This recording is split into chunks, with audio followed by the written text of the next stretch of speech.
تھوڑی صفائی اپنی کمپلیٹ کر رہی تھی تو بس ابھی شامل ہو گیا چینج کروا اچھا اچھا اچھا. اس کے لیے اس میں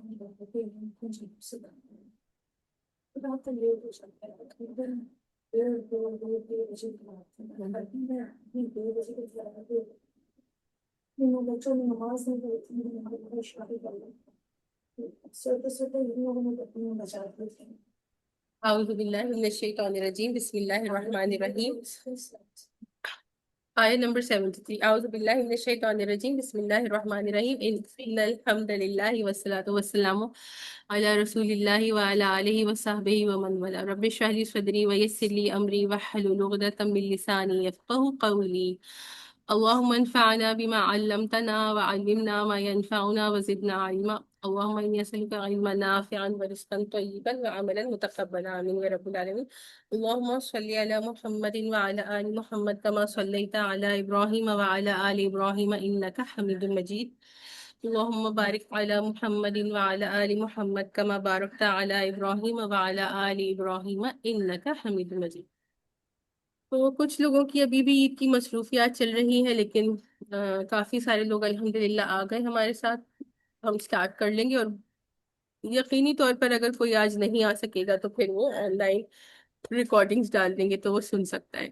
تو آیت نمبر 73 سے سٹارٹ کر رہے ہیں. وَلَا تُؤْمِنُوا إِلَّا لِمَن تَبِعَ دِينَكُمْ. یہ مسلمانوں سے کہا جا رہا ہے کہ مگر دل سے ان لوگوں کے سوا کسی کی نہ ماننا جو تمہارے دین کے متبع ہوں گے. سوائے ان لوگوں کے جو مسلمان ہیں، دین کی اتباع کرنے والے ہیں، ان کے علاوہ کسی کی بات کو دل سے نہیں ماننا، کسی کی بات کا یقین نہیں کرنا. قل ان ہدی اللہ، کہ بے شک ہدایت تو کیا ہے، صرف اللہ ہی کی ہدایت ہے، کہ جو ہدایت ہے وہ صرف اللہ ہی کی طرف سے ہے، اس کے علاوہ کسی کی طرف سے ہدایت نہیں ہے. ان یؤتی احد مثل ما اوتیتم او یحاجوکم عند ربکم. آپ ان سے کہہ دیجئے کہ ہدایت تو وہی ہدایت ہے جو اللہ سبحانہ و تعالیٰ کی دی ہوئی ہے. یہ ساری باتیں تم اس ضد میں کر رہے ہو کہ کسی کو اس جیسی چیز یعنی نبوت اور آسمانی کتاب کیوں مل گئی جیسی کبھی تمہیں دی گئی تھی، یا یہ مسلمان تمہارے رب کے آگے تم پر غالب کیوں کر آ گئے.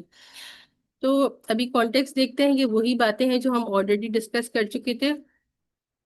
قل ان الفضل بید اللہ، کہ اے نبی صلی اللہ علیہ وسلم آپ فرما دیجئے کہ بے شک جو فضل ہے وہ صرف اللہ سبحانہ و تعالیٰ ہی کے ہاتھ میں ہے. یؤتیہ من یشاء، اور وہ اس فضل کو دیتا ہے کہ جسے وہ چاہتا ہے. واللہ واسع علیم، کہ اللہ سبحانہ و تعالیٰ وسعت والا اور علم والا ہے، ہر چیز کا مکمل علم رکھنے والا ہے. تو اس کا کانٹیکس وہی ہے کہ جو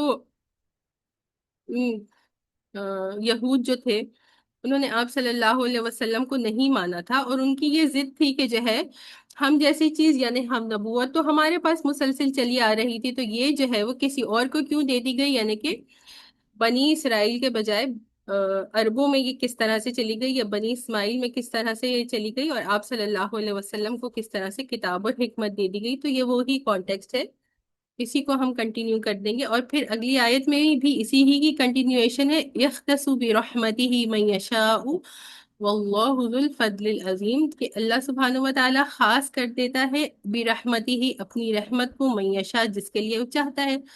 اور اللہ سبحانہ و تعالیٰ جو ہے وہ فضل والا ہے اور عظیم ہے. تو یہی بات ہے کہ اللہ کی رحمت ہے، وہ جسے چاہے دیتا ہے. تو اس میں کوئی یہ نہیں کہہ سکتا کہ صرف یہ ہمارے لیے خاص ہے اور ہمارے علاوہ کسی اور کو یہ رحمت نہیں دی جا سکتی، یا کوئی یہ کلیم کرے کہ صرف ہم ہی اس کے حقدار ہیں اور ہمارے علاوہ اس کا کوئی حقدار نہیں. اللہ کی چیز ہے، اور جو جس چیز کا مالک ہوتا ہے وہ اپنی مرضی سے جسے چاہتا ہے اسے نوازتا ہے. یہ تو اگر ہم انسانوں میں بھی دیکھیں، کسی کے پاس کوئی چیز ہو تو اب اس کی مرضی ہے، وہ جسے دینا چاہے اس کو دے سکتا ہے. اب بہت ساری پچھلی جو ان کے بارے میں باتیں آ رہی تھی اہل کتاب کے بارے میں، تو اسی سے متعلق ایک اور بات ہے کہ اگر ان کو امانت دی جائے تو پھر ان کا کیا رد عمل ہوتا ہے. کہ کوئی پرانے زمانے میں امانتوں کو دینے کا بہت زیادہ رواج ہوا کرتا تھا، کہ آج کل کے زمانے میں کیا ہوتا ہے کہ لوگوں کے پاس جو ہے وہ اپنے پیسے رکھنے کے یا اپنے جیولری وغیرہ رکھنے کے لیے بینکس ہوتے ہیں یا لاکرز ہوتے ہیں. اس زمانے میں ایسا کچھ نہیں ہوتا تھا، اور لوگ اگر سفر پر بھی جایا کرتے تھے تو وہ اونٹوں پہ اور گھوڑوں کا سفر ہوتا تھا، اتنا مشکل سفر ہوتا تھا، تو اپنی قیمتی چیزیں اپنے ساتھ نہیں لے جاتے تھے، اور ان کی یہ مجبوری ہوتی تھی کہ کسی کے حوالے کر کے جاتے تھے. اور آپ صلی اللہ علیہ وسلم کو جب دنیا میں تشریف لائے اس زمانے میں جو ہے وہ زیادہ تر لوگ جو ہے وہ ان کو اگر امانت دی جاتی تھی تو وہ اس میں خیانت کیا کرتے تھے. اسی وجہ سے آپ صلی اللہ علیہ وسلم دنیا میں تشریف لائے، اور ابھی آپ مبعوث نہیں ہوئے تھے، یعنی 40 سال کی عمر سے پہلے بھی، لیکن آپ بہت زیادہ امانت دار تھے. اور لوگ جو ہے دو القاب سے جو ہے ان لوگوں نے قریش نے آپ کو نوازا ہوا تھا. وہ کون سے القاب تھے بتائیے؟ جی آن لائن کوئی بتائے گا؟ یہ فضیلہ نے تو الصادق الامین. جی صادق کہ آپ سچے تھے، ہمیشہ سچ بولتے تھے، اور امین یعنی امانت دار تھے. تو اہل کتاب کے ساتھ امانتوں کا کیا وہ تھا، ان کا معاملہ تھا، وہ اس آیت مبارکہ میں آ رہا ہے. آیت نمبر بتا دیتی ہوں، 75 ہے. وَمِنْ أَهْلِ الْكِتَابِ مَنْ إِنْ تَأْمَنْهُ بِقِنْطَارٍ يُؤَدِّهِ إِلَيْكَ، کہ اہل کتاب میں سے کچھ ایسے بھی لوگ ہیں کہ اگر انہیں امانت دی جائے، بِقِنْطَارٍ کہ امانتوں کا پہاڑ، بہت ساری ڈھیر امانتوں کی دی جائے، یؤدیہ الیک کہ وہ آپ کو واپس کر دیتا ہے، جیسے ان کو دی جاتی تھی، جب ان سے کہا جاتا کہ واپس کر دو تو وہ واپس کر دیتے. تو کچھ لوگ تو ایسے تھے کہ جو امانت دار تھے، جو امین تھے، امانتوں کو اپنے پاس رکھتے اور ان کو حفاظت سے اسی طرح سے لوٹا دیا کرتے تھے. لیکن ایسے لوگ بہت کم تھے. اور پھر دوسری طرح کے لوگ کون سے تھے جو کثرت سے تھے؟ وَمِنْهُمْ من انتا من ہو بدینارن، کہ ان میں سے کچھ لوگ ایسے بھی ہیں کہ اگر ان کو امانت دی جائے، کیا بدینارن کہ صرف 1 دینار ہی ان کو امانت کے طور پر دیا جائے، لا یؤدیہ الیک الا ما دمت علیہ قائما، تو وہ اس کو ادا نہیں کریں گے آپ کو سوائے اس کے کہ کیا آپ ان کے سر پر کھڑے رہیں مسلسل.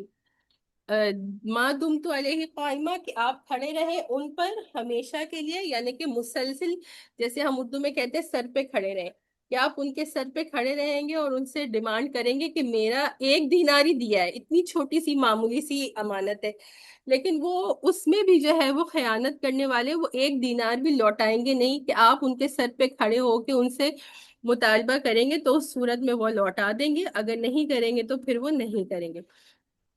تو 2 لوگ ہیں کہ اہل کتاب میں سے کچھ لوگ تو ایماندار تھے، اور وہی ایماندار لوگ کون تھے جنہوں نے بعد میں اسلام قبول کیا. کہ ایک امانت تو یہ بھی تھی کہ وہ آپ صلی اللہ علیہ وسلم کے بارے میں جانتے تھے، اور جب آپ صلی اللہ علیہ وسلم سامنے تشریف لائے تو انہوں نے آپ کو جو ہے وہ اعتراف کیا کہ یہی اللہ کے آخری نبی ہیں جن کا ہم انتظار کر رہے تھے، اور پھر جو ہے وہ ایمان لے آئے.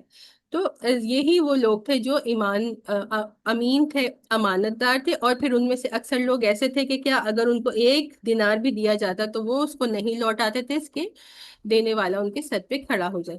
ذالک بانہم قالوا لیس علینا فی الامیین سبیل، یہ اس وجہ سے تھا، یہ خاص طور پر کس کا رویہ ہے یہاں پر، یہ والی جو بات آ رہی ہے ذالکا، اوور آل بھی اہل کتاب کے بارے میں بھی بات آ رہی ہے، لیکن یہاں سے ذالکا بانہم قالوا لیس علینا فی الامیین سبیل، یہ اس وجہ سے تھا کہ وہ لوگ کہتے ہیں کہ ہمارے اوپر جو ہے امیین یعنی کہ غیر یہود، اور خاص طور پر عرب، ان کے بارے میں ہمارے اوپر کوئی حرج نہیں ہے، یعنی ہم ان سے زیادتی کریں گے، ہم اس سے ان کی امانتوں کو کھا جائیں گے، خیانت کریں گے، تو ہم سے اس کے بارے میں کوئی سوال نہیں ہے. ابھی اس کے بارے میں بتاتی ہوں، یہ آیت کا ترجمہ پورا کرتی ہوں. وَيَقُولُونَ عَلَى اللَّهِ الْكَذِبَ، اور وہ اللہ سبحانہ و تعالیٰ پر جھوٹ اٹھاتے ہیں، وَهُمْ يَعْلَمُونَ، اور وہ جانتے ہیں کہ وہ جھوٹ بول رہے ہیں، لیکن وہ اللہ پر جھوٹ اٹھاتے ہیں. کیا کہ اگر ہم امیین کے ساتھ ان کی امانت نہیں دیں گے، ان کے ساتھ خیانت کریں گے، تو اس کے ہمارے اوپر کوئی حرج نہیں ہے، ہمارے اوپر کوئی گناہ نہیں ہوگا. تو امیین کسے کہتے؟ عربوں کو کہتے ہیں نا امیین. ان کو کیوں کہتے؟ ان لیٹرڈ، کہ ان کو پڑھنا لکھنا نہیں آتا تھا. عربوں میں اکثر لوگ ایسے ہوتے تھے جو پڑھنا لکھنا نہیں جانتے تھے، تو ان کا جو یہودیوں کا ان کے بارے میں جو تھا، تمام غیر یہود کے بارے میں وہ کیا سمجھتے ہیں کہ ہم اعلیٰ ہیں، اور وہ غیر یہود کو کیا کہتے ہیں؟ وہ جینٹائلز کہتے ہیں، کہ ان کے خلاف ہم جتنا بھی ظلم کر لیں، ہم ان کے جتنے بھی حقوق کو تلف کر لیں، ان کے ساتھ برا سلوک کریں، تو اس کے بارے میں ہم سے کوئی پوچھا نہیں جائے گا، کیونکہ وہ ان کو اپنے سے کم تر سمجھتے ہیں۔ تو آج بھی جو کچھ ہو رہا ہے، اور اتنا دنیا جہاں کے لوگ جو ہے اس پر شور مچا رہے ہیں، اور انسان یہ سوچتا ہے کہ جو جینوسائیڈ ہو رہا ہے اس کو کرتے ہوئے ان کا دل نہیں دکھتا، تو دیکھیے اس کا جواب یہیں پر ہے کہ کب سے انہوں نے اپنے اوپر یہی سمجھا ہوا ہے کہ یہ تو کمتر لوگ ہیں، ان کے خلاف ہم کچھ بھی کر لیں، ہم ان کو مار دیں، ہم ان کی جو ہے وہ ان کے مال، ان کی جائیداد، ان کی زمینوں کو ہڑپ لیں، جو بھی ہم کر لیں۔ یہاں تو چھوٹی سی بات آ رہی ہے، اسی سے جو ہے ہمیں کانٹیکٹ سمجھ میں آتا ہے، یا پھر ہم ان کی جو ہے وہ امانتوں میں خیانت کر لیں، یا ان کی امانتوں کو کھا لیں، تو کوئی فرق نہیں پڑتا، ہمیں اس کا نہ تو گناہ ملے گا، اور نہ ہم سے اس کے بارے میں جو ہے وہ باز پرس کی جائے گی۔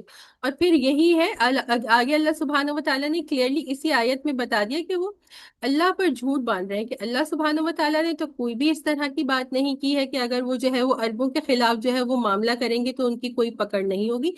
اگلی آیت بھی اسی کے رب میں آ رہی ہے، بلا، کہ وہ جو کہہ رہے ہیں کہ ہماری کوئی پکڑ نہیں ہوگی، تو بلا کا کیا مطلب ہوتا ہے؟ ہرگز، کہ ایسا ہرگز نہیں ہے کہ ان کی پکڑ نہیں ہوگی، ان کی تو پکڑ ہوگی، کیونکہ اللہ سبحانہ و تعالیٰ کے نزدیک تو تمام انسان جو ہے وہ برابر ہے، اور حقوق جو ہے وہ برابر ہے۔ آپ کسی کی بھی امانت لیں، اگر مسلمان بھی کوئی ہے اور وہ غیر مسلموں سے کوئی امانت لے کر اپنے پاس رکھ دیتا ہے، تو اس کو اسی طرح سے اس امانت کو لوٹانا ہوگا جیسے وہ کسی مسلمان کی امانت کو لوٹاتا ہے۔ لیٹ سپوز کہ کسی نے 1 لاکھ روپے کسی مسلمان سے میں نے لے لیے ہیں، اور میں نے 1 لاکھ کسی غیر مسلم سے لے لیے، تو دونوں کو میں وہ 1 لاکھ اسی طرح سے ادا کروں گی۔ ایسا تو نہیں ہے نا کہ میں نے مسلمان کو تو پورے 1 لاکھ لوٹا دیے، اور غیر مسلم کو کہا کہ اچھا یہ تو غیر مسلم ہے، میں اس کو جو ہے وہ 80,000 دے دیتا ہوں، 20,000 کھا لیتا ہوں، یا 50,000 دے دیتا ہوں، 50,000 اپنے پاس رکھ لیتا ہوں، یا میرا دل نہیں چاہ رہا تو میں پورے 1 لاکھ ہی اپنے پاس رکھتی ہوں اور کہتی ہوں اب میں نہیں لوٹاؤں گی۔ تو یہ ان لوگوں نے سوچا ہوا ہے، ہمیشہ سے ان کا یہی کانسیپٹ تھا، جو انہوں نے اپنے دین میں تبدیلیاں کر لی تھی، اس میں ایک یہ تبدیلی بھی کر لی تھی، اور پھر وہ کہتے تھے کہ یہ تو اللہ کی طرف سے آگے یہی ساری باتیں آ رہی ہیں۔ تو بھلا ہرگز نہیں، ایسا بالکل نہیں ہوگا کہ بھلا کیوں ان کی پکڑ نہیں ہوگی؟ یقینی طور پہ ان کی پکڑ ہوگی۔ من اوفا بعہدہ واتقی فإن اللہ یحب المتقین۔ تو قاعدہ یہ ہے کہ جو اپنے عہد کو پورا کرے گا اور گناہ سے بچے گا، متقی ہوگا، تو اللہ سبحانہ و تعالیٰ ایسے ہی پرہیزگاروں سے محبت کرنے والا ہے۔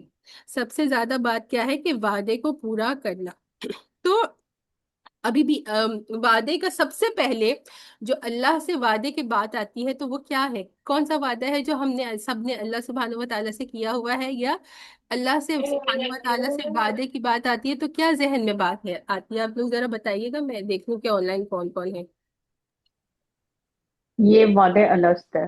جی بالکل۔ السلام علیکم سب کو۔ جی، تو سب سے پہلے جو ہے جب اللہ سبحانہ و تعالیٰ سے وعدے کی بات آتی ہے تو ہم سب نے جو ہے وہ عالم ارواح سے اللہ سبحانہ و تعالیٰ سے وعدہ کیا تھا، جسے عہد الست کہتے ہیں، کہ الستو بربکم۔ اللہ سبحانہ و تعالیٰ نے تمام ارواح سے کیا پوچھا تھا کہ کیا میں تمہارا رب نہیں ہوں؟ الستو بربکم، کہ کیا میں تمہارا رب نہیں ہوں؟ اور پھر تمام ارواح نے، جس میں ہم سب شامل تھے، ہم نے کیا جواب دیا تھا؟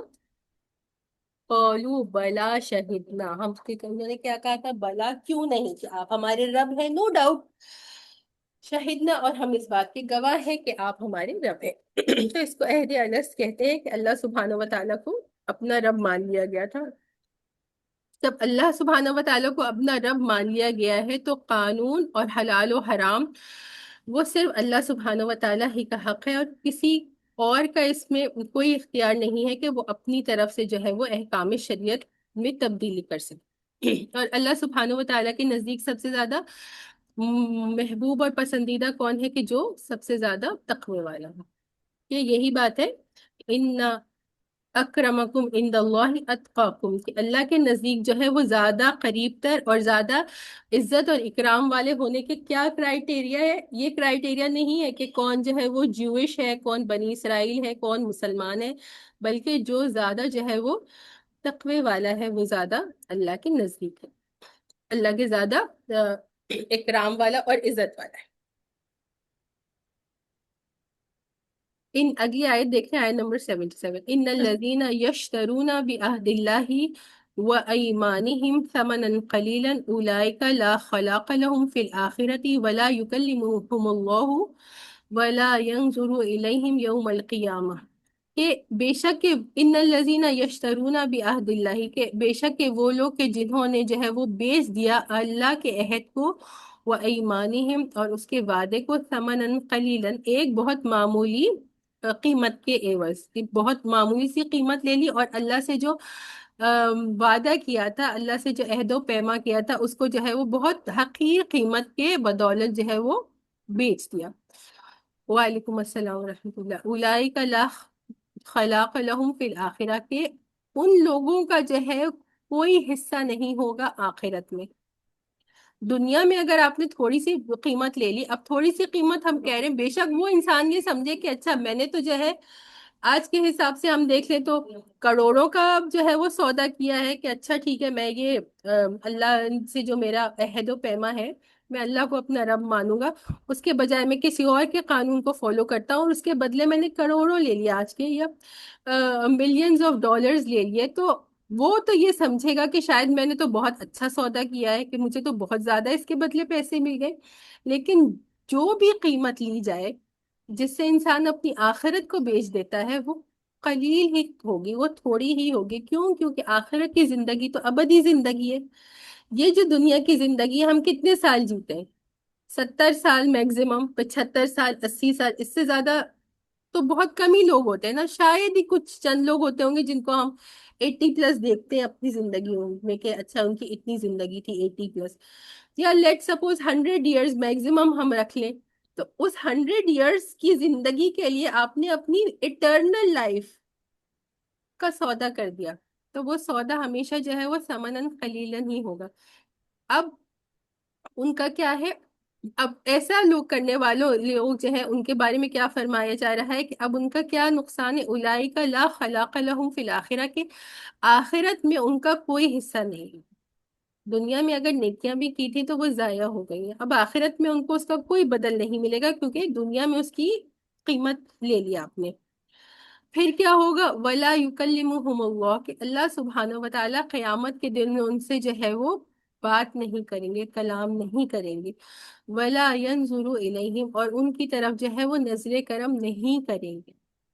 تو قیامت کے دن تو اللہ سبحانہ وتعالیٰ کی کل بادشاہت ہوگی۔ اس دن آپ سوچیں کہ وہ انسان کتنا بدبخت ہوگا کہ جس سے اللہ سبحانہ وتعالیٰ بات بھی نہیں کریں گے اور نہ اس کی طرف نظر کرم کریں گے۔ وَلَا يَنظُرُ إِلَيْهِمْ يَوْمَ الْقِيَامَةِ وَلَا يُزَكِّيهِمْ، اور نہ ہی اس کو گناہوں سے پاک کریں گے۔ یہ قیامت کے دن جس کو اللہ سبحانہ وتعالیٰ اس کا تزکیہ کرے، اس کو گناہوں سے پاک کرے، اسی کے گناہ جو ہے وہ معاف ہو سکتے ہیں، اس کے علاوہ تو کوئی طریقہ نہیں ہوگا۔ اور پھر وَلَهُمْ عَذَابٌ علیم، اور ان کے لیے جو ہے وہ ایک دردناک عذاب ہے۔ اب انہی کی ایک اور روش بتائی جا رہی ہے اہل کتاب اور خاص طور پر یہود کی۔ وَإِنَّ مِنْهُمْ لَفَرِيقًا يَلْوُونَ أَلْسِنَتَهُمْ بِالْكِتَابِ، اور انہی میں سے ایک ایسے گروہ ہے جو اپنی زبانوں کو مروڑتے ہیں بالکتاب، کتاب کے ساتھ، لِتَحْسَبُوهُ مِنَ الْكِتاب، تاکہ تم اسے سمجھو کتاب میں، یا تم اسے سمجھو کتاب کا ایک حصہ، وما ہوا من کتاب، اور حقیقت کیا ہے کہ وہ کتاب کا حصہ نہیں ہے۔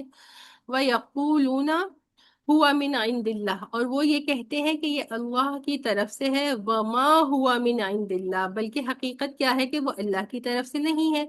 وَيَقُولُونَ عَلَى اللَّهِ الْكَذِبَ، اور وہ اللہ سبحانہ وتعالیٰ پر جھوٹ باندھتے ہیں، وَهُمْ يَعْلَمُونَ، اس حال میں کہ وہ جانتے۔ پہلے بھی یہی آیا تھا کہ وہ اللہ پر جھوٹ باندھتے ہیں، اور یہاں پر بھی یہی آ رہا ہے کہ وہ اللہ پر جھوٹ باندھتے ہیں۔ وَيَقُولُونَ عَلَى اللَّهِ الْكَذِبَ وہم یعلمون، اس حال میں کہ وہ جانتے ہیں، کہ وہ حقیقت اور سچائی کو جانتے ہیں، اس کے باوجود بھی جو ہے وہ جھوٹ بات کرتے ہیں اور اس جھوٹ کو اللہ کے ساتھ منسوب کرتے ہیں کہ یہ اللہ ہی کا حکم ہے۔ تو ہم نے یہ کہا تھا کہ اس زمانے میں کیا تھا کہ صرف چند ہی لوگ ہوتے تھے جن کو جو ہے وہ کتاب کا علم تھا۔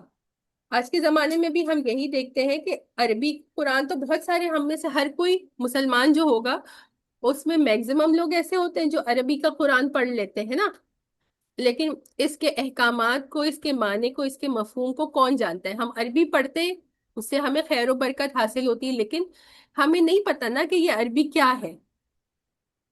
تو ان کے لوگ بھی اسی طرح سے ہوتے تھے کہ جو ان کے علماء ہوتے تھے صرف وہی جو ہے وہ کتاب کو جانتے تھے، وہ کتاب کو پڑھ سکتے تھے، اور عام لوگ جو ہوتے تھے وہ کتاب کو نہیں پڑھتے تھے۔ اب آج کے زمانے میں اگر کوئی ایک عام گاؤں کا اسپیشلی انسان ہو، اس کے سامنے عربی زبان کو قرآن کی طرح لے میں پڑھ کر کوئی بات کہہ دی جائے تو وہ کیا اس کو یہ بات پتہ چلے گی کہ یہ قرآن سے ہے یا قرآن سے نہیں ہے؟ نہیں ہو پتہ چلے گا نا۔ کتنی دفعہ ایسے جو ہے وہ کوئی جوکس وغیرہ آ جاتے ہیں کہ ایک دفعہ میں نے وہ دیکھا تھا انسٹاگرام پر آ رہا تھا کہ کوئی جو ہے وہ عربی کا ان لوگوں کو کوئی ترانہ وغیرہ تھا، اور وہ جو ہے وہ سمجھ رہا تھا کہ کوئی وظیفہ ہے، اور وہ اس کا وظیفہ تسبیح پہ پڑھ رہا تھا، شادی کا وظیفہ۔ آپ نے بھی دیکھا تھا ہاں کہ اس طرح کے جوکس بنتے ہیں۔ یہ حقیقت ہوتی ہے کہ بعض لوگ جو ہے یہ سمجھتے ہیں کہ عربی کی ہر چیز جو ہے وہ قرآن ہے۔ تو عربی عربی ہے اور قرآن قرآن ہے، ایسا تو نہیں کہ ہر چیز عربی میں ہے تو وہ قرآن ہی ہوگی۔ اچھا پھر ایسا بھی ہوتا ہے، بہت سارے ایسے لوگ ہوتے ہیں جو آ کر جو ہے وہ میں دیکھتی ہوں کہ یوٹیوب پر یا انسٹاگرام پر آ کر کہہ دیتے ہیں کہ قرآن میں یہ لکھا ہے، حالانکہ وہ قرآن میں نہیں لکھا ہوا ہوتا، آپ اپنی طرف سے کہہ رہے ہیں، اور دوسرے لوگ ان کی بات سن رہے ہیں اور ماشاء اللہ، جزاک اللہ، سبحان اللہ کامنٹ کیا ہوا ہوتا ہے اس کے نیچے۔ بہت دفعہ ایسا ہوتا ہے، اور بہت دفعہ ایسا بھی میں نے اب دیکھا ہے کہ وہ بتاتے ہیں کہ یہ قرآن میں ہے، وہ دراصل قرآن میں نہیں ہوتا، وہ حدیث ہوتی ہے۔ آپ قرآن کو قرآن ہی کہیں گے اور حدیث کو حدیث ہی کہیں گے، حدیث کو قرآن آپ نہیں بنا سکتے۔ تو یہ کیا ہے کہ اس وقت بھی امت کی جو ہے وہ لا علمی ہے کہ جو بھی آ کر جو بھی بتا دیتا ہے ہم اس کو ایسے ہی اس پہ یقین کر لیتے ہیں کہ یہ صحیح کہہ رہے ہوں گے۔ تو ان کا بھی یہی طریقہ تھا کہ وہ بھی یہی کرتے تھے کہ ان میں سے جو ہے ایک فریق، یعنی کہ جو ان کے علماء ہوتے تھے، وہ آ کر جو ہے وہ زبانوں کو مروڑ کر، ان کی کتاب کس زبان میں تھی؟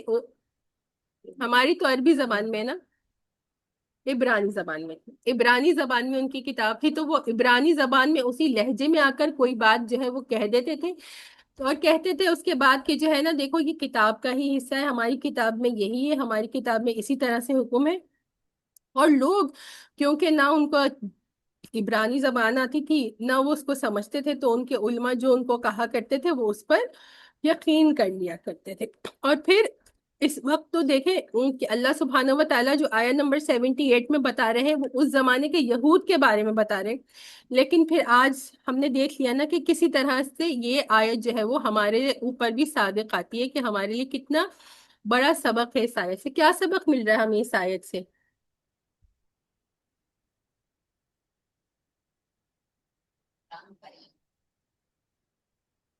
جی آن لائن بتائیے کہ آپ کو میں دوبارہ سے اس کا ترجمہ دکھا رہی ہوں، آپ کے سامنے رکھتی ہوں۔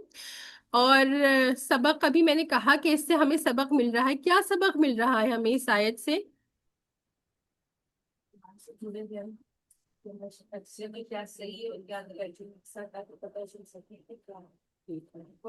اس سے بالکل جی آنٹی بتائیے۔ اس سے یہ میرا تو یہ خیال ہے کہ اس سے مجھے تو یہ سمجھ آئی کہ ہمیں قرآن شریف کو سمجھ کے پڑھنا چاہیے تاکہ ہمیں پتہ چلے کہ اس میں ہے کیا۔ بالکل صحیح بات، بالکل صحیح بات ہے۔ سب سے پہلے تو یہ کوشش کریں کہ ترجمے کے ساتھ سمجھ کر تفسیر کے ساتھ پڑھنے کی زندگی میں کوشش کریں۔ اور دوسری بات کیا ہے کہ قرآن کو ہم کیسے سمجھ سکیں گے جب ہمیں عربی زبان آتی ہو؟ تو ہم میں سے کتنے لوگ ہیں جو اس بات کی ایفرٹ کرتے ہیں کہ ہم عربی سیکھ لیں تاکہ ہم قرآن کو بہتر طریقے سے سمجھ سکیں، یا جب ہم قرآن پڑھیں تو ہمیں ٹرانسلیشن کی ضرورت ہی نہ ہو، ہمیں خود ہی سمجھ میں آ رہا ہو کہ قرآن میں لکھا ہوا کیا ہے، یا کوئی اور پڑھ رہا ہے اس کو ہم نے سنا تو سن کر ہمیں پتہ چل گیا ہے نا۔ کتنے لوگ ہیں ہم میں سے جو ہم اس بات کی کوشش کرتے ہیں یا کبھی ہم نے اپنے دل میں یہ ارادہ ہی کیا ہے کہ ہم عربی زبان سیکھیں گے اور اس حد تک سیکھیں گے کہ ہمیں ٹرانسلیشن کی کوئی ضرورت نہ پڑے؟ ہر عمر میں کر سکتے ہیں آپ، ابھی بھی اپنے دل میں نیت کر لیں اور آپ جہاں تک بھی آپ پہنچیں گے اللہ سبحانہ و تعالیٰ آپ کو اس کا اجر دیں گے۔ ابھی تک تو ایسا ہے کہ عربی کے شاید اردو سے ملتے جلتے چند الفاظ ہیں جو ہماری ایک خوش نصیبی ہے، عربی میں اور ہماری اردو میں بہت سملیرٹیز ہے، تو وہ ورڈز ہم سمجھتے ہیں، لیکن اس کے بعد ہم اگر کوشش کرتے ہیں اس کے بعد چند الفاظ ہی 10 الفاظ بھی ہم سیکھ لیتے ہیں عربی کے قرآن کو سمجھنے کے لیے، تو اس کا بھی ثواب ملے گا۔ یہ ایفرٹ اللہ سبحانہ و تعالیٰ کے نزدیک کیا ہے؟ اللہ سبحانہ و تعالیٰ جو ہے وہ ایفرٹ دیکھنا چاہتے ہیں کہ کون جو ہے وہ میرے لیے کتنی ایفرٹ کر رہا ہے، اور فائنل ریزلٹ میں کیا پرفیکشن ہے یا آپ نے اپنا گول جو رکھا ہے آپ اس کو اچیو کر سکتے ہیں۔ اللہ سبحانہ و تعالیٰ اس چیز کو نہیں دیکھتے۔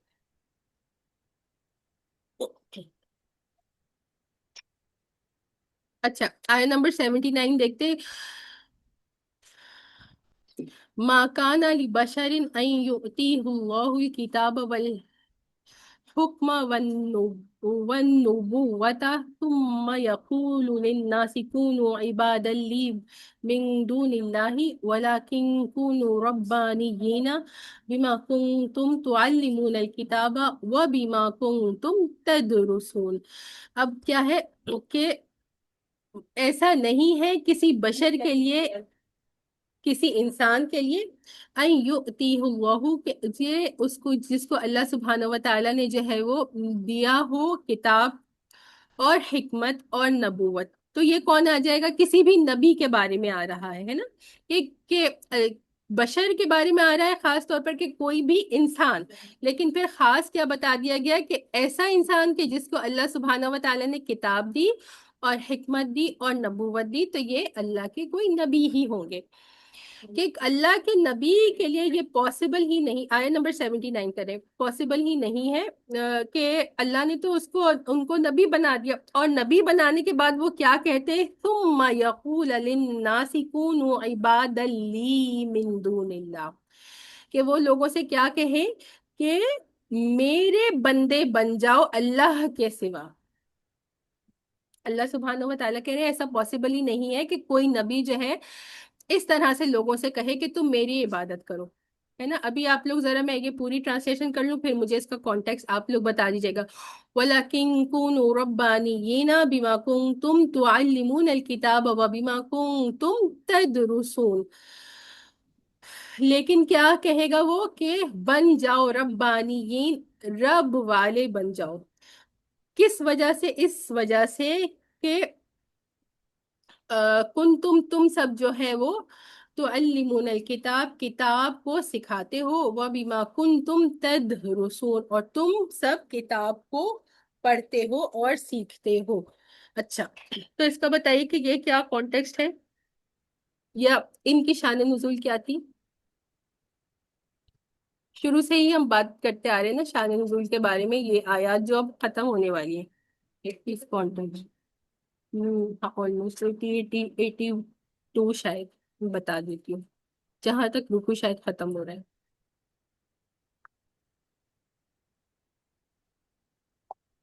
ویسے تو جنرلی تمام نبیوں کے بارے میں یہ اللہ سبحانہ و تعالیٰ نے کہا ہے، لیکن اسپیسیفکلی یہ کس کے بارے میں کہا جا رہا ہے؟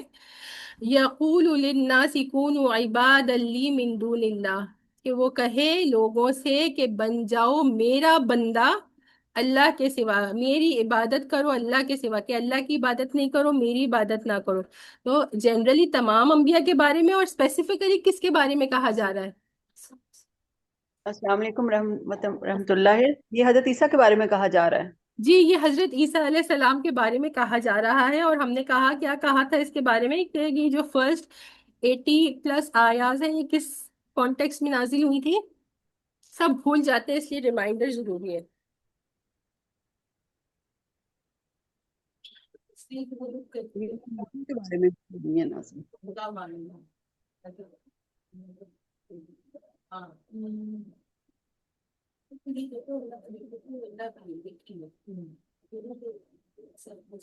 جی، ان کے جو غلط عقیدے تھے یہ حضرت عیسیٰ علیہ جی جی حضرت عیسیٰ بتائیں۔ علیہ السلام کی پیدائش کے بارے میں جب غلط عقیدہ ان لوگوں نے کیا تھا تو اس کے بارے میں ہے کہ حضرت عیسیٰ علیہ السلام سے کہا گیا کہ وہ یہ کہیں. جی، اس حضرت عیسیٰ علیہ السلام سے متعلق جو ان کے غلط عقیدے تھے اس کے متعلق تو یہ آیات تھی، لیکن اسپیسیفکلی یہ آیات کب نازل ہوئی تھی کہ جب نجران کا وفد آپ صلی اللہ علیہ، یہ کوئی بھی نہیں مجھے بتا پاتا، جب بھی میں پوچھتی ہوں کہ یہ 80 آیات کا کیا شان نزول ہے تو مجھے کوئی بھی نہیں بتا سکتا. میں 5 سے 6 مرتبہ ریپیٹ کر چکی ہوں اس کو کہ یہ آیات کب نازل ہوئی تھی کہ جب آپ صلی اللہ علیہ وسلم نے، اب غور سے سنیے اور اگلی دفعہ پھر میں پوچھوں گی تو امید کرتی ہوں کہ آپ لوگ بتا پائیں گے کہ اس کا شان نزول کیا ہے. کہ آپ صلی اللہ علیہ وسلم نے جو ہے وہ ہجرت کے 8ویں سال یا 9ویں سال میں جو ہے وہ نجران میں کون تھے کرسچن کمیونٹی کی، ان کے پاس جو ہے وہ خط لکھ کر بھیجا، اسلام کی دعوت دی. تو ان لوگوں کا ایک وفد جو 82 لوگوں کا آلموسٹ تھا، روایات میں آتا ہے، وہ آپ صلی اللہ علیہ وسلم کے پاس آیا اور ان کے جو غلط عقیدے ہیں وہ انہوں نے آپ صلی اللہ علیہ وسلم کو بتایا. تو آپ صلی اللہ علیہ وسلم نے ان کے غلط عقیدوں کا رد کیا، ان کو صحیح کرنے کی کوشش کی، لیکن ظاہری بات ہے وہ اتنی جلدی ماننے والے نہیں تھے. تو اللہ سبحانہ و تعالیٰ نے سورہ آل عمران کی جو یہ پہلی 80+ آیات ہیں، یہ اس سلسلے میں نازل کی تھی کہ ان کے جتنے بھی غلط عقیدے ہیں ان کو درست کر دیا جائے. تو بار بار جب عیسیٰ علیہ السلام کا ذکر آتا ہے تو اس وقت میں یہی بات پوچھتی ہوں کہ کب نازل ہوئی تھی. تو آپ کو یہ پتا ہونا چاہیے سورہ، اب آپ میں سے کوئی ریپیٹ کر دے تاکہ مجھے یہ تسلی ہو جائے آن لائن لوگوں میں سے کہ کسی نہ کسی کو تو اب یاد رہے گا شان نزول.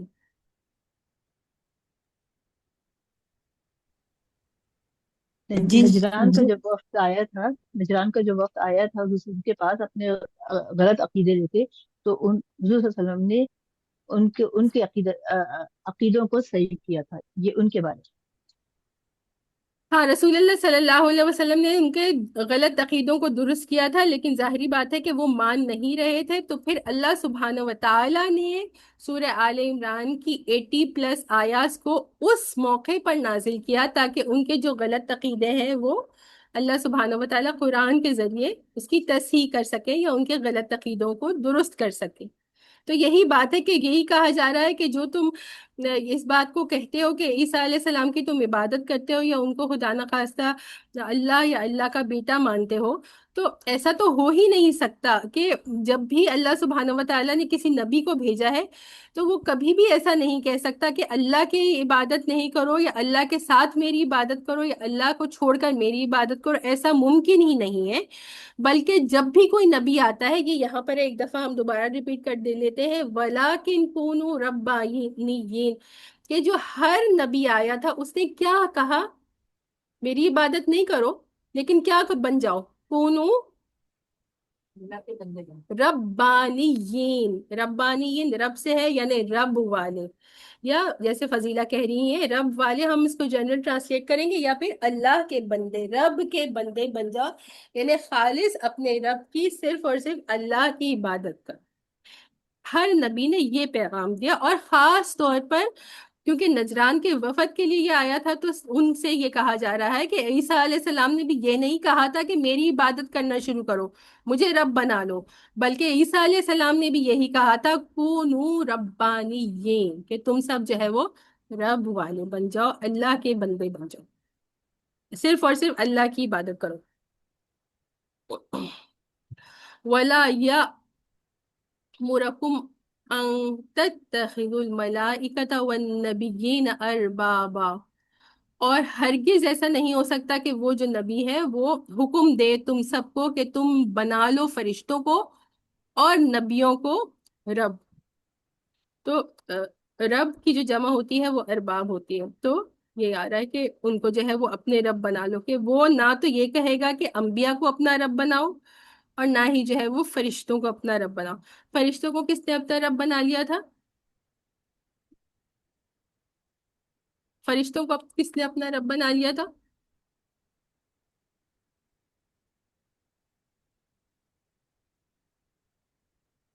اچھا چلیں یہ بعد میں بات کرتے ہیں، پہلے یہ دیکھ لیتے ہیں کہ نبیوں کو کس نے اپنا رب بنایا تھا.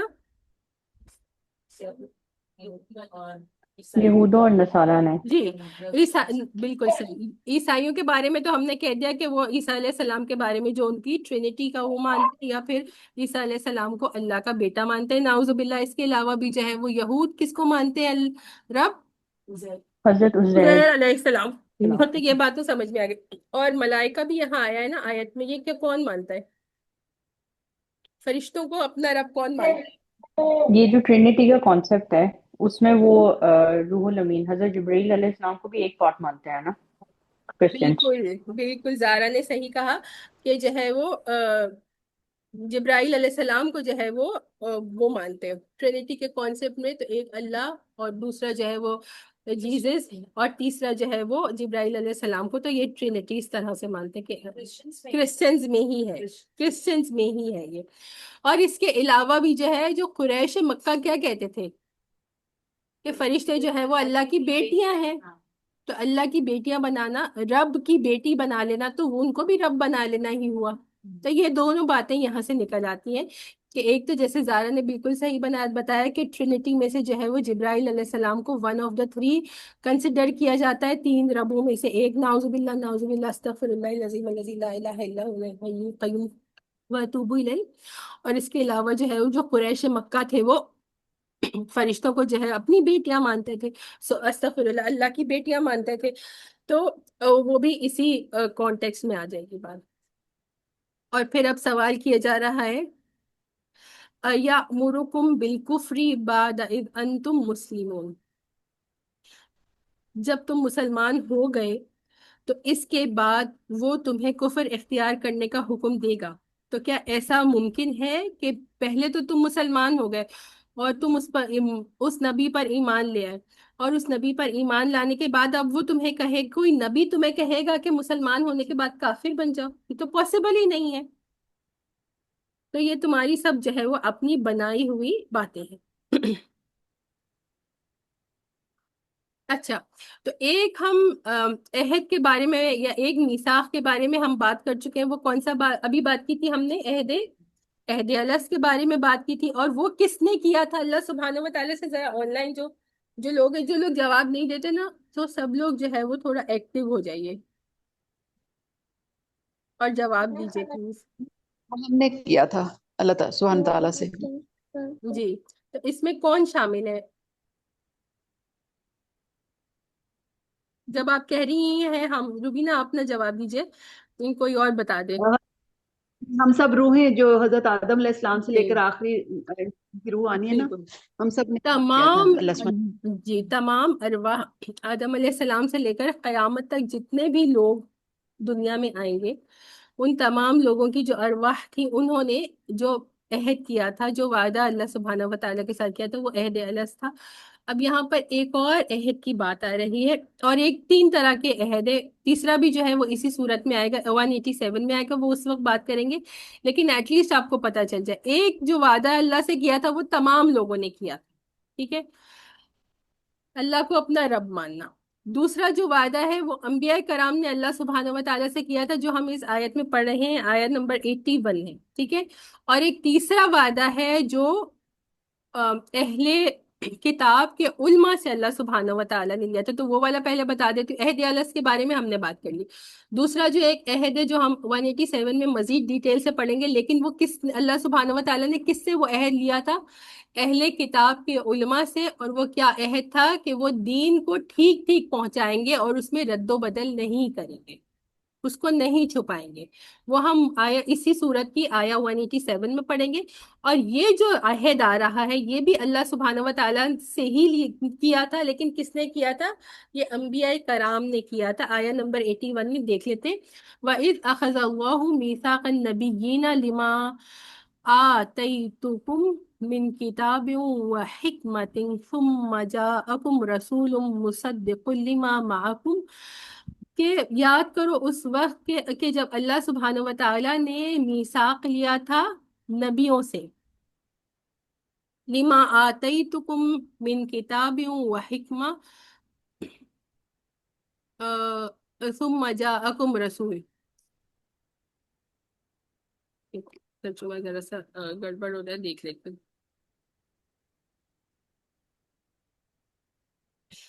کہ اگر میں تم کو کتاب اور حکمت عطا کروں گا، پھر تمہارے پاس کوئی رسول آئے گا جو اس کتاب کی تصدیق کرے گا جو تمہارے پاس ہے، تو تم اس پر ضرور ایمان لے آؤ گے۔ تو یہ اللہ سبحانہ و تعالیٰ نے ان سے حکم لیا تھا کہ اگر میں تم کو کتاب اور حکمت عطا کروں گا، پھر تمہارے پاس کوئی رسول آئے جو اس کتاب کی تصدیق کرے جو تمہارے پاس ہے، تو تم اس پر ضرور ایمان لاؤ گے اور ضرور اس کی مدد کرو گے۔ اللہ سبحانہ و تعالیٰ نے ان پیغمبروں سے کہا تھا کہ کیا تم اس بات کی اقرار کرتے ہو اور میری طرف سے دی ہوئی یہ ذمہ داری اٹھاتے ہو؟ انہوں نے کہا تھا کہ ہم اقرار کرتے ہیں۔ اللہ سبحانہ و تعالیٰ نے کہا تو پھر ایک دوسرے کے اقرار کے گواہ بن جاؤ اور میں بھی تمہارے ساتھ گواہی میں شامل ہوں۔ تو یہ اللہ سبحانہ و تعالیٰ نے تمام انبیاء کرام سے جو ہے وہ میثاق لیا تھا، وعدہ لیا تھا، عہد لیا تھا کہ جب تم کو جو ہے میں کتاب دے دوں اور حکمت دے دوں، یعنی تمہیں نبی بنا دوں، تم تو نبی بن گئے، اب تمہارے نبی بننے کے بعد کیا ہوگا؟ ثم جاءکم رسول، کہ تمہارے پاس ایک رسول آئے گا جو تصدیق کرنے والا ہوگا جو تمہارے پاس ہے، یعنی تمہاری کتاب کی، تمہاری شریعت کی تصدیق کرنے والا ہوگا۔ لَتُؤْمِنُنَّ بِهِ، تو یقیناً ضرور بضرور تم اس کے اوپر ایمان لے آؤ گے، وَلَتَنْصُرُنَّ بِهِ، اور یقیناً ضرور بضرور ہر حال میں تم اس کی مدد کرو گے۔ تو پرانے زمانے میں تو بنی اسرائیل میں تو ایسا ہی ہوتا تھا کہ ایک نبی ہوتے تھے، ان کے چلے جانے یا ان کے ہوتے ہوئے بھی جو ہے وہ دوسرے نبی کو اللہ سبحانہ و تعالیٰ مبعوث کر دیتے تھے۔ تو اس صورت میں کیا تھا کہ جب ایک نبی کے رہتے ہوئے کوئی دوسرا نبی آ جاتا تو پھر دوسرا جو نبی کو ہوتا تھا، پچھلے نبی کو اگلے نبی کو ماننا ہوتا تھا اور اس پر ایمان لا کر اس کی مدد کرنی ہوتی تھی۔ یہ اللہ سبحانہ و تعالیٰ نے ان سے وعدہ کیا تھا۔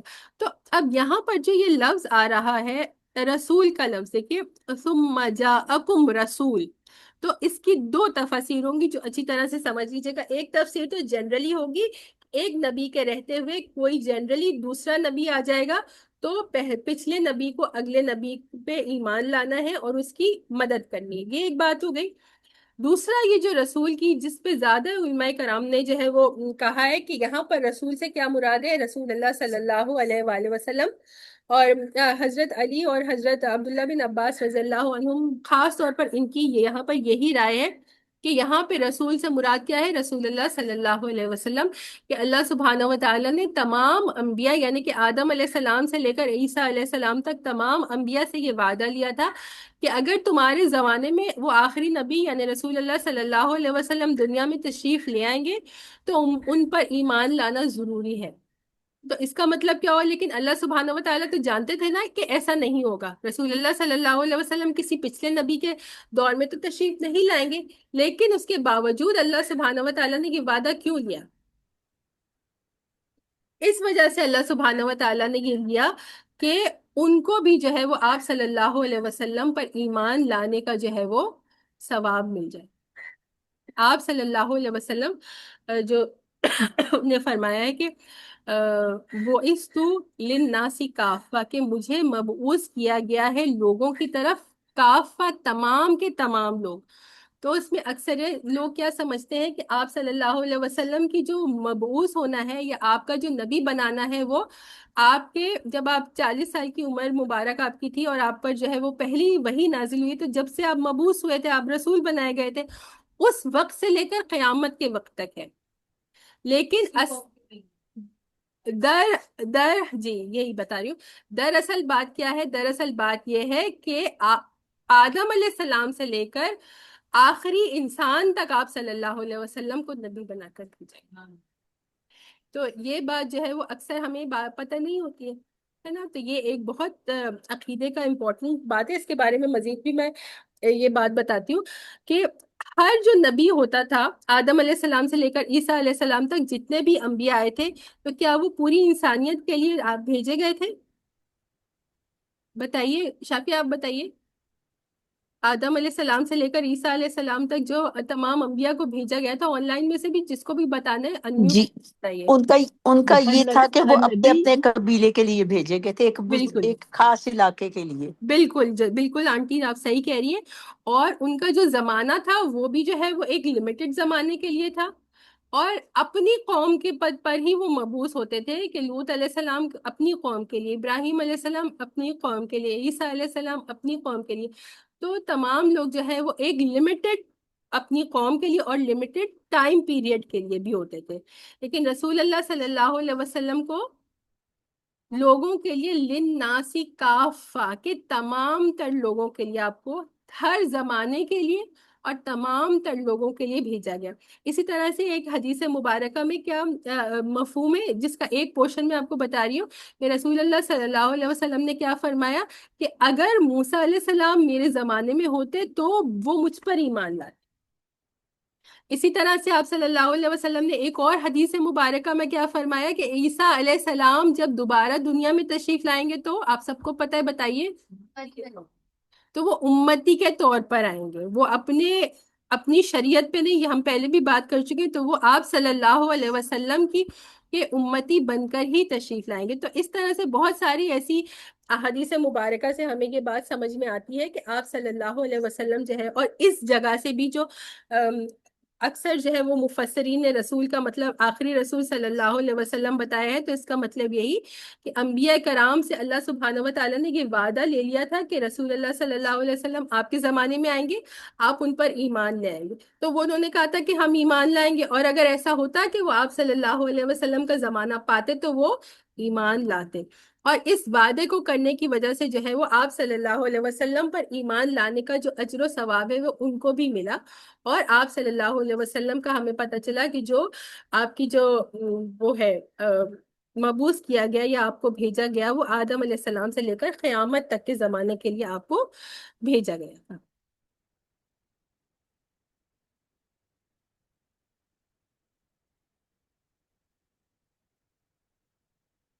فمن تولی بعد ذلک فاولئک هم الفاسقون. تو اس کے بعد پھر جو لوگ ہدایت سے منہ موڑ لیں گے تو ایسے لوگ نافرمان ہوں.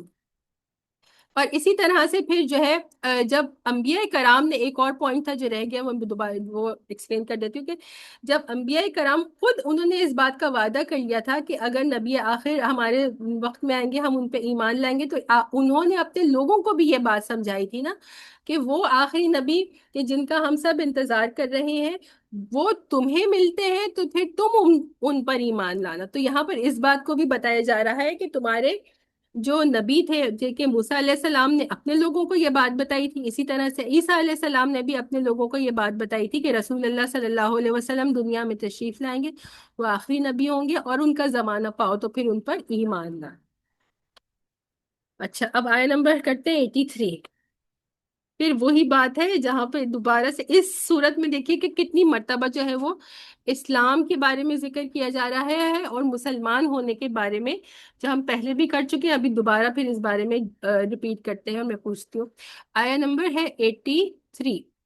افغیر دین اللہ یبغون وَلَهُ أَسْلَمَ مَن فِي السَّمَاوَاتِ وَالْأَرْضِ طَوْعًا وَكَرْهًا وَإِلَيْهِ يُرْجَعُونَ. اب کیا یہ لوگ اللہ سبحانہ و تعالیٰ کے دین کے علاوہ کسی اور دین کی تلاش میں ہیں؟ کہ اللہ کا جو دین ہے یعنی کہ دین اسلام، وہ تو اللہ نے جو ہے وہ نازل کر دیا ہے، تو کیا اس کے علاوہ یہ لوگ کسی اور دین کو تلاش کر رہے ہیں؟ حالانکہ آسمان اور زمین میں جتنی بھی مخلوقات ہیں ان سب نے اللہ سبحانہ و تعالیٰ ہی کے سامنے اپنے سر کو جھکا دیا ہے یا اپنی گردن کو جھکا رکھی ہے، تو کرہن، یا تو جو ہے وہ خوش دلی سے، یا پھر جو ہے وہ کرہن ناخوشی سے، مجبوری سے، وَإِلَيْهِ يُرْجَعُونَ، اور اسی کی طرف سب لوٹ کر جائیں گے. تو جو دین اسلام تھا، جو اللہ کا جو ہے وہ دین تھا، وہ تو تمہارے پاس آ گیا، تو اب پھر تم کون سے دین کی تلاش میں ہو؟ اور پھر کیا کہا جا رہا ہے کہ جو کچھ بھی آسمان میں ہے اور جو کچھ بھی زمین میں ہے تو اسے تو اپنے سر کو جھکا دیا اللہ سبحانہ و تعالیٰ کے سامنے. طوعاً و کرہن، اس کا کیا مطلب ہے کہ یا تو خوشی سے اور یا تو ناخوشی سے. اب اس کی تفسیر کیا آتی ہے کہ جس نے تو جو مسلمان ہو گیا اس نے تو اللہ کے تمام احکامات کے سامنے اپنا سر جھکا لیا ہے نا، لیکن جو کافر ہیں جنہوں نے اسلام کو قبول نہیں کیا، بظاہر اللہ کے حکم کو نہیں مانا، لیکن وہ ایک حد تک ہی اللہ کے حکم کو نہیں مان سکتے نا. اتنے سارے ایسے فیصلے ہیں جو صرف اللہ سبحانہ و تعالیٰ کے ہی ہاتھ میں ہیں. جیسے زندگی اور موت کا جو فیصلہ ہے وہ اللہ سبحانہ و تعالیٰ کے ہاتھ میں ہے. تو کسی کو زندگی ملتی ہے اور کسی کو موت ملتی ہے تو پھر تو اس کے سامنے مسلمان ہو یا غیر مسلم ہر کسی کو سر جھکانا پڑتا ہے. اسی طرح سے کسی کے پاس بیماری آتی ہے تو مسلمان ہو یا کافر ہو وہ کیا کر سکتا ہے؟ سر تو جھکانا پڑے گا نا. بیماری تو اللہ کے ہاتھ میں کہ جسے بیماری کرنا چاہے بیمار کر دیتا ہے اور جسے شفا دینا چاہے اسے شفا یاب کر دیتا ہے. تو اس میں کوئی مسلمان ہو یا غیر مسلم ہو کسی کے پاس کوئی اختیار تو نہیں. یا کوئی کافر ہے تو وہ یہ تو نہیں کہہ سکتا کہ میں اس کو ایکسیپٹ نہیں کر سکتا, اس کو بھی ماننا پڑے گا. اسی طرح سے بہت سارے جو رزق کے معاملات ہیں تو یہ سب چیزیں جو ہے وہ اللہ کے ہاتھ میں. اور اگر کوئی کافر ہے وہ اللہ کو باقی احکامات کو, اللہ کی باقی باتوں کو یا اسلام وہ قبول نہیں کر رہا, لیکن ان فیصلوں سے کے سامنے اس کو بھی سر جھکانا ہی پڑتا ہے. اور پھر وہ کیا کہتے ہیں جو ایتھسٹ ہوتے ہیں کہ اٹ از دا نیچر, کہ نیچر کے سامنے ہم کیا کر سکتے ہیں, لیکن ایکچولی وہ کیا ہے کہ یہ اللہ سبحانہ و تعالیٰ کے کل اختیار میں ہے اور اس کے اختیار کے سامنے کوئی کچھ بھی نہیں کر سکتا. قل آمنا بالله وما أنزل علينا وما أنزل على إبراهيم وإسماعيل وإسحاق ويعقوب والأسباط وما أوتي موسى وعيسى والنبيون من ربهم. اے نبی صلی اللہ علیہ وسلم آپ فرما دیجئے آمنا ہم ایمان لائے, یعنی آپ صلی اللہ علیہ وسلم اور تمام مسلمان ان کا کیا دستور ہے کہ ایمان لائے اللہ سبحانہ و تعالیٰ پر, باللہ وما انزل علینا اور جو ہم پر نازل ہوا, وما انزل علی ابراہیم اور جو کچھ نازل ہوا ابراہیم علیہ السلام پر اور اسماعیل علیہ السلام پر اور اسحاق علیہ السلام پر اور یعقوب علیہ السلام اور ان کی اولاد پر, اور جو کچھ دیا گیا ہے موسیٰ علیہ السلام کو اور عیسیٰ علیہ السلام کو اور تمام نبیوں کو, من ربہم ان کے رب کی طرف سے, ان کے رب کی طرف سے جس نبی کو جو جو شریعت دی گئی, جو جو کتاب دیے گئی, جو کہ احکامات دیے گئے, ان سب پہ ہم ایمان رکھتے ہیں. ہمارا کیا ایمان ہے ان پر؟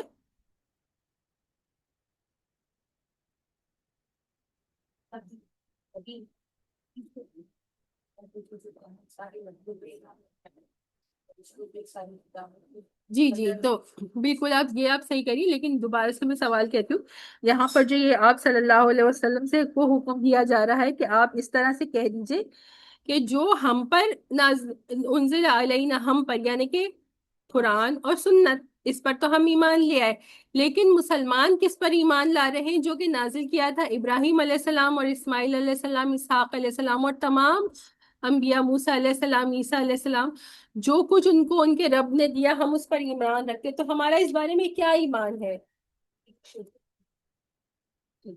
تو ہمارا ایمان یہ, ہم اس کے اوپر ایمان لاتے ہیں, اس کا مطلب یہ نہیں ہے کہ ہم اس کو فالو کرنے والے, بلکہ اس کا مطلب کیا ہے کہ ہم اس بات پر ایمان لاتے ہیں کہ وہ اللہ کے نبی تھے اور یہ شریعتیں جو ہے وہ اللہ کی طرف سے ان کو دی گئی.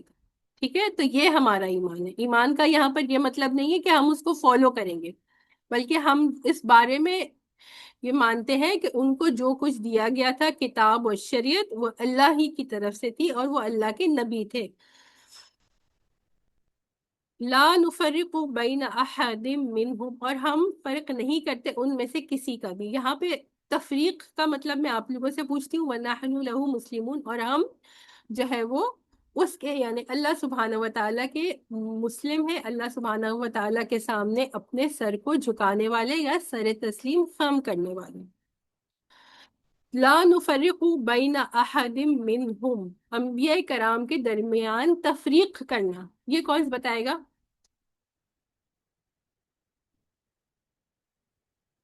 جی ہاں, فرق کا کیا مطلب ہے؟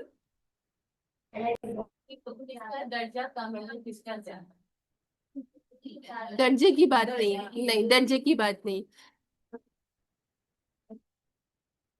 اچھا ایک منٹ, آپ لوگوں نے جو تھا آن لائن جلدی سے بتا دیں, کوئی بہت سارے لوگ ہوتے ہیں پھر آن لائن جو ہے نا لوگ بالکل ایسا لگتا ہے کہ پیسیو لسننگ کر رہے ہیں. بشرا آپ بتا دیجیے آج.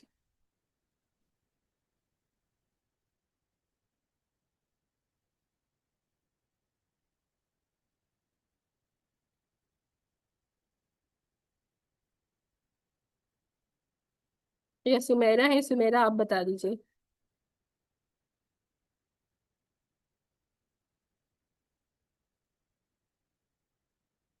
تفریق کا مطلب بتائیے. تفریق بین الانبیاء اس کو کہتے ہیں عربی میں. تفریق بین الانبیاء کہ انبیاء کے درمیان تفریق کرنا. تو ہم تو نہیں کرتے تفریق، لیکن کوئی پوچھے گا تو پھر ہم کیسے پراپر ایکسپلین کر سکیں گے یہ تفریق کا کیا مطلب ہے. درجات والی بات تو نہیں ہوگی کہ کسی کا درجہ کم اور کسی کا زیادہ، ایسا نہیں ہے. بلکہ یہاں پر کیا ہے، ایمان لانے کی بات ہے کہ ہر ایک نبی پر ایمان لانا. جو تفریق بین الانبیاء ہے اس کا مطلب کیا ہے کہ ہر ایک نبی پر ایمان لانا. کہ تفریق کا مطلب یہاں پر کیا بند ہوتا ہے کہ کسی پر ایمان لائے اور کسی پر ایمان نہیں لائے. اس سے پہلے بھی میں نے بتایا تھا کہ جو یہود تھے وہ کیا تھے، وہ عیسیٰ علیہ السلام اور نبی کریم صلی اللہ علیہ وسلم پر ایمان نہیں لائے تھے، تو یہاں سے انہوں نے تفریق کی. جو کرسچنز تھے انہوں نے کیا کیا کہ وہ آپ صلی اللہ علیہ وسلم پر ایمان نہیں لائے، تو یہاں سے انہوں نے تفریق کی. اور ہم تفریق نہیں کرتے. اس کا مطلب کیا ہے کہ ہم تمام انبیاء پر ایمان لانے والے. تفریق کا مطلب سب کو سمجھ آیا؟ ہر ایک نبی جو آدم علیہ السلام سے لے کر رسول اللہ صلی اللہ علیہ وسلم تک جتنے انبیاء دنیا میں آئے ہیں، ہم ان پر ایمان رکھتے ہیں کہ وہ اللہ سبحانہ و تعالیٰ کے نبی ہیں. اور ان میں سے کسی ایک نبی کے بارے میں ہم یہ نہیں کہتے ہیں کہ وہ اللہ کے نبی نہیں ہے. تو یہ ہے تفریق. اگر کسی ایک کے بارے میں کہا جائے کہ یہ اللہ کے نبی نہیں ہے یا ہم ان پر ایمان نہیں لاتے، تو پھر وہ تفریق ہو جاتی ہے. اور مسلمان تفریق نہیں کرنے والے ہیں، اس کا مطلب کہ وہ تمام انبیاء کرام پر ایمان رکھنے والے. ٹھیک ہے، تو یہ کیا عقیدہ ہے؟ عقیدہ تفریق بین الانبیاء، جو کہ مسلمان نہیں کرتے. اور یہی سے ہاں یہ والی بات ہے. یہاں پر پھر ہم اسلام کو دوبارہ ڈسکس کریں گے، اور یہی بات ہو رہی ہے وَمَن يَبْتَغِي غَيْرَ الْإِسْلَامِ دِينًا فَلَن يُقْبَلَ مِنْهُ وَهُوَ فِي الْآخِرَةِ مِنَ الْخَاسِرِينَ. جو کوئی شخص اسلام کے سوا کوئی اور دین اختیار کرنا چاہتا ہے تو اس سے وہ دین قبول نہیں کیا جائے گا، اور آخرت میں وہ ان لوگوں میں شامل ہوگا جو سخت نقصان اٹھانے والے. کہ جس نے اسلام کے سوا کوئی اور دین، زندگی گزارنے کا طریقہ یا کوئی اور شریعت اس نے اختیار کر لی، تو پھر اس سے وہ قبول نہیں کیا جائے گا. قبول تو صرف اسلام کیا جائے گا. اور جو مسلمان نہیں ہے، جس نے اسلام قبول نہیں کیا، وہ فی الآخرۃ من الخاسرین، اور جو وہ آخرت میں کیا ہے، وہ خسارہ اٹھانے والا میں سے ہے، کہ اس کو وہ ہمیشہ کا نقصان اٹھانا پڑے گا.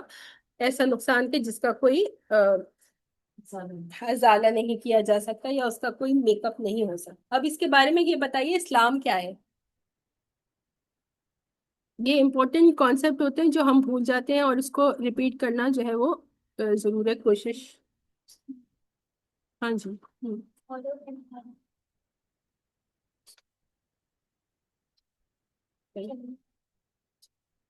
اسلام ذرا سا بتا دیجیے، پھر میں بھی بتاؤں گی، لیکن آپ لوگوں کو جتنا یاد ہے ذرا سا بتا دیں. اسلام کے بارے میں آپ سے کوئی پوچھے گا اسلام کیا ہے نا؟ تو اسلام اچھا تو اچھا چلیں، یہ بات تو صحیح بتا دیا آپ نے. تو مسلمان کسے کہیں گے؟ صلی اللہ علیہ وسلم پہ ایمان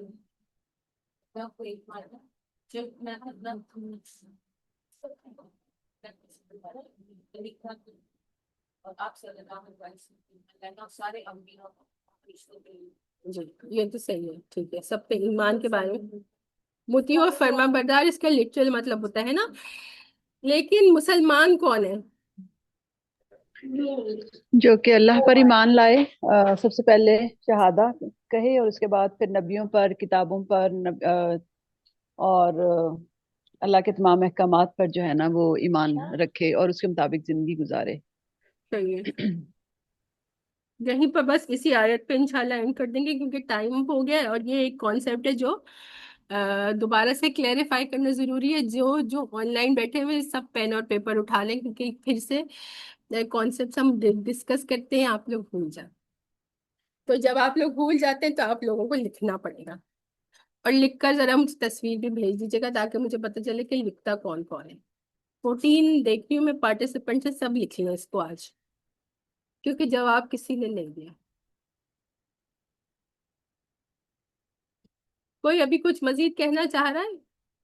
شیرین آنٹی نہیں ہے آج ہیں، جی لیکن جی شیرین ہوں آنٹی بھی بھول گئی آج. جی السلام علیکم. میں آپ کی بات کا یہ مطلب ہے کہ جیسے اسلام کا آپ کو پوچھ رہی ہیں مسلمان کا، تو اس کا یہ مطلب ہے کہ اسلام کو مسلمان فرما بردار کو بولتے ہیں. اسلام کا مطلب ہے کہ ایک اللہ کو ماننا، ایک رسول صلی اللہ علیہ وسلم کو آخری نبی ماننا، اور تمام انبیاء جو آئیں ان کو اور ان کی کتابوں پہ سب پہ ایمان لے کر آنا. ٹھیک ہے. یہ تو جنرلی جو ہم پہلے بھی تفسیر کی کلاس جوائن کرنے سے پہلے سمجھتے تھے نا، یہی الحمدللہ کی صحیح بات ہے. ٹھیک ہے، یہ میں یہ نہیں کہہ رہی کہ آپ لوگوں نے جو بتایا یہ غلط بتایا، لیکن یہ وہی بات تھی جو ہم نے ایک پراپر تفسیر کی کلاس جوائن کرنے سے پہلے سمجھا ہوا تھا. لیکن تفسیر کی کلاس جوائن کرنے کے بعد جو اور ان ڈیپتھ ہمیں انڈرسٹینڈنگ آنی چاہیے تھی وہ ہم بھول گئے. ابھی میں بتاؤں گی تو سب کو یاد آ جائے گا کہ ہم نے ڈسکس کیا تھا کہ اسلام ہر نبی کو اللہ سبحانہ و تعالیٰ نے جو احکام شریعت دیا ہے اس کو جو فالو کرتا ہے وہ مسلمان ہوتا ہے. ہر نبی کو اللہ سبحانہ و تعالیٰ نے جو احکام شریعت، جیسے اب میں دوبارہ سے ڈیٹیل میں سمجھاتی ہوں کہ آدم علیہ السلام کے زمانے میں آدم علیہ السلام پر جو ایمان لایا اور آدم علیہ السلام کی شریعت پہ جس کو فالو کیا وہ مسلمان ہے. ٹھیک ہے، آپ کو پین چاہیے کیا؟ پین چاہیے آپ کو؟ پین چاہیے. شافی تو یہ اس چیز میں جی یہ اس کانسیپٹ میں کلیئر نہیں ہوگا کہ جب ہم کہتے ہیں کہ ہم نبیوں پر ایمان لے آئے تو اس کا مطلب ہے ہم نے ہر نبی کی تعلیمات کو مان لیا، کہ اس کو زیادہ وہ ڈیٹیل میں جانا اس کے لیے ضروری ہے؟ اس کے لیے زیادہ ڈیٹیل میں جانا ایمان لانا ضروری کیا ہے ہے نبیوں پر؟ کہ مسلمان کون ہے. دیکھیے نا، آدم علیہ السلام کے زمانے میں جو آدم علیہ السلام پر ایمان لا رہا ہے وہ مسلمان ہے. موسیٰ علیہ السلام کے زمانے میں جو ان پر ایمان لاتا ہے اور ان کی شریعت کو فالو کرتا ہے وہ بھی مسلمان ہے. ابراہیم علیہ السلام کے زمانے میں ابراہیم علیہ السلام کی شریعت، ابراہیم علیہ السلام پر ایمان لاتا ہے اور ان کی شریعت کو فالو کرتا ہے وہ بھی مسلمان ہے. اللہ سبحانہ و تعالیٰ نے ہر نبی کو کس چیز کے لیے بھیجا گیا کہ دوسروں کو جو دعوت و تبلیغ کرے، وہ کس چیز کی ہے؟ کرسچینٹی کی نہیں تھی، جوڈیزم کی نہیں تھی، بلکہ اسلام کی ہی دعوت و تبلیغ تھی. تو یہ بات بار بار یہ جو لفظ آتا ہے یہاں پر اسلام، اور بار بار میں یہ بات ریپیٹ کرتی ہوں، یہ پلیز اس کو لکھیں. اس کی آپ جتنے بھی لوگ ہیں سب لکھنے کے بعد پکچر لیں اور مجھے واٹس ایپ پر بھیجیں تاکہ اگلی دفعہ مجھے یہ پتہ چلے کہ آپ لوگوں کو یہ بات یاد رہے. جس نبی کے زمانے میں جو شخص اس نبی پر ایمان لے آتا ہے اور اس کی جو ہے وہ شریعت کو فالو کرنے والا بنتا ہے وہ اس زمانے کا مسلمان. ٹھیک ہے، دوبارہ سے ریپیٹ کر رہی ہوں کہ جس زمانے میں جس نبی کو بھیجا جاتا ہے اس پر جو شخص ایمان لاتا ہے اور ایمان لانے کے بعد اس کی شریعت کو فالو کرتا ہے تو وہ کیا ہے؟ وہ مسلمان ہے، اس کو مسلمان کہیں گے. ٹھیک ہے، اب کیا ہوا کہ آپ صلی اللہ علیہ وسلم آخری نبی تھے. آپ صلی اللہ علیہ وسلم کے بعد جو ہے وہ اب نہ کوئی نبی آئیں گے اور نہ کوئی شریعت آئے گی. تو آپ صلی اللہ علیہ وسلم سے پہلے جو تمام شریعتیں تھیں وہ کیا ہو گئی ہیں؟ وہ منسوخ ہو گئی ہیں. تو اب جب پچھلی شریعتیں منسوخ ہو گئی ہیں تو اب ہم اسلام کا خاص مطلب لیں گے جو الحمدللہ آپ سب کو آتا ہے کہ آپ صلی اللہ علیہ وسلم کو ماننا، نبی ماننا، آپ پر ایمان لانا اور شریعت محمدیہ صلی اللہ علیہ وسلم کی اتباع کرنا، اب جو ہے وہ مسلمان ہونا ہے یا اسلام لانا ہے. لیکن اس سے پہلے کیا دنیا میں ہم سے پہلے یا آپ صلی اللہ علیہ وسلم کے دنیا میں تشریف لانے سے پہلے کیا مسلمان نہیں تھے؟ اس سے پہلے بھی مسلمان تھے. جس نے جس نبی کو شریعت کو مانا، ایمان لانے کے بعد اس کی شریعت کو یا اس کے جو احکامات تھے ان کو فالو کیا، وہ اس زمانے کا مسلمان تھا. اور اب کیا ہوا؟ اب نہ کوئی نئی شریعت آئے گی اور نہ کوئی اب نبی آئے گا، کیونکہ آخری نبی رسول اللہ صلی اللہ علیہ وسلم تھے. آخری شریعت کیا تھی؟ وہ ہماری شریعت محمدیہ صلی اللہ علیہ وسلم تھی. تو اب اسلام کیا ہو جائے گا؟ اب اسلام کا خاص مطلب لے لیا جائے گا جو ہم سب کو پتا ہے. آپ صلی اللہ علیہ وسلم پر ایمان لانے کے بعد شریعت محمدیہ کو فالو کرنا اسلام ہے. سب کو سمجھ آ گئی بات؟ اب آن لائن جتنے سارے لوگ ہیں آپ کو یہ بات اب اچھی طرح سے یاد رہنی چاہیے. میں آپ سب کا نام دراصل دیکھ لوں. جی جی انشاءاللہ. ٹھیک ہے، پھر اگلے کلاس میں سب سے پہلے یہی پوچھوں گی میں. تو یہ یاد رکھیے گا کہ اگلی کلاس میں جو ہے وہ یہ پوچھوں گی. عائشہ مجھے یاد کرائیں گی کہ مجھے یہ پوچھنا ہے. اب یہیں پر جو ہے وہ سیشن اینڈ کر دیتے ہیں. الحمدللہ وہ کچھ آیات ہیں، اس کے بعد یہ پارہ ختم ہو جائے گا. اب مزید اگر کسی کو کچھ پوچھنا ہوگا تو پلیز گروپ میں پوچھ لیجیے گا، میں انشاءاللہ جواب دے دوں گی. سبحانک اللہم و بحمدک، نشہد ان لا الہ الا انت، نستغفرک و نتوب الیک. السلام علیکم و رحمۃ اللہ وبرکاتہ.